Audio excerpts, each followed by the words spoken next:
Now that's dedication. I'm freezing my balls off just to do a review for you. Just kidding.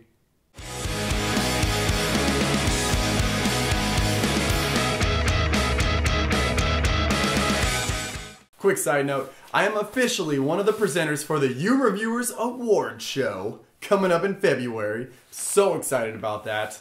If you don't know about the You Reviewers Award Show, just click the link right here or in the description below. On to the Gray, starring Liam Neeson. That dude is a straight up OG. You know how in some action movies they start you right in the action? Well, this movie starts you right in the emotion. They make you feel for Liam Neeson's character, Otway, right off the bat. And I mean, this guy's got the whole nothing to lose attitude at this point. And then there's this snowstorm as they're all leaving base, and the plane wrecks. There's only 7 people left alive, and Liam Neeson's character seems to be the only one who actually knows how to maybe survive the elements. Oh, BTW, did I mention the killer wolves that are also trying to hunt them?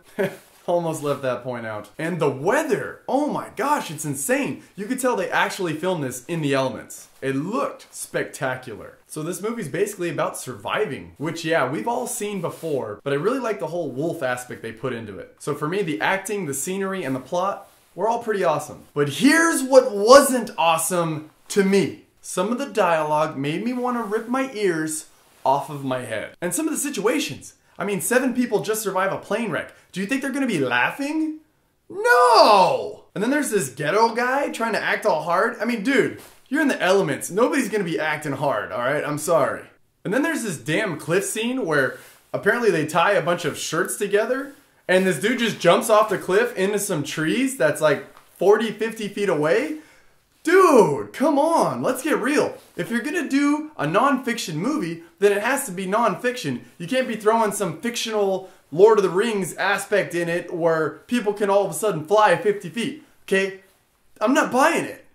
Not to mention, even if that did happen, that dude would've got f***ed up. And I don't like to ruin movies, but Liam Neeson's character is like, okay, we gotta get away from the plane wreck because of the wolves. So let's go in the woods. So then they go in the woods, and Liam Neeson's like, oh, yeah, well, we're gonna have to get away from the wolves in the woods. So then they go somewhere else, away from the plane wreck. If anybody's gonna be looking for them, they're gonna be looking at the plane wreck. So then they travel, and then they get to this cliff, and they're like, oh, well, if we don't figure a way across this cliff, then the wolves are gonna get us. So then what happens?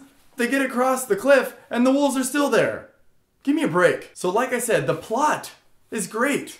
Plane wreck, trying to survive, wolves. That sounds amazing, but the actual storyline to me while I was watching the movie, it just wasn't that great. And that really bothered me because this movie looked amazing visually. I'm sorry, but I gotta give this movie a 5 because it pissed me off. Do I think a lot of people will probably like this film? Probably. They will probably like it, but there's too many holes for me. And this will be a cool movie to take friends to or to go on a date with. My question for you this week, what's that you sat on? Leave me your answer in the comment section under this video. Last week I asked you, who's your favorite action actress badass? Here's some of my favorite comments. Oh, that's filthy. Angelina Jolie. Between Kate Beckinsale and Mila Jovovich. Monica Bellucci. Precious. She's a badass for stealing the chicken and running like a champ. Betty White is my favorite action badass. Mila Jovovich. Do I really have to explain? Sigourney Weaver in Alien and Aliens. Oh, that's filthy. You see what I do for you guys? I go out here in the freaking cold just to do a review for you?